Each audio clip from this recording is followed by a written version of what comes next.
আমাৰ অসমৰ সিএম ছাৰে যেহেতু সিদ্ধান্ত লৈছে যে আমাৰ অসমত গো ৰক্ষা কৰা হ'ব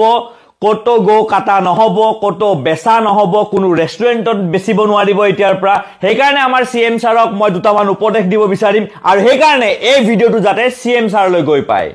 মোৰ আমাৰ সিএম ছাৰলৈ প্ৰথমটো উপদেশ যেহেতু চৰকাৰৰ এমএলএ মিনিষ্টাৰ বুৰে এসি ৰুমত থাকে হেনেদৰে আমাৰ গো মাতাও এসি ৰুমত থাকিব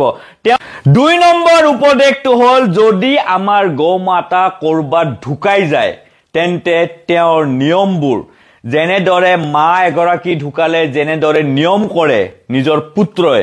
হেনেদৰে নিয়ম হ'ব লাগিব যেতিয়া কৰবাত গো মাতা ঢুকাব আৰু ৩ নম্বৰ উপদেশটো হল এসিটো গোশালেত লগালে নহব গো মাতা লগত থাকিব লাগিব পুত্ৰ নিজৰ ঘৰত ৰাখিব লাগিব মাক এগৰাকীক যেনেকৈ ঘৰত ৰাখে হেনেদৰে নিজৰ ঘৰৰ ভিতৰত ৰাখি তাতে এসি হ'ব লাগিব মোৰ ৪ নম্বৰ উপদেশটো আমাৰ সিএম ছাৰলৈ যে এজন দাদা তেওঁ মুফতি হয় তেওঁৰ নাম নৌশাদ হয় তেওঁ এটা কথা কৈছিলে যে যেহেতু আমি নিজৰ মাকৰ গাখীৰ নেবেচো হেনেকে গো মাতাৰ গাখীৰ কোনোৱে বেচিব নোৱাৰিব সেই ৫ নম্বৰ উপদেশটো হল যে কোনোৱে এটো আটাইতকৈ দৰকাৰী হয় কোনো মানুহে কাকুকে গৰু গৰু বুলি গালি পাৰিব নোৱাৰিব এই ভিডিওটো যাতে আমাৰ সিএম ছাৰলৈ গৈ পায় জয় অসম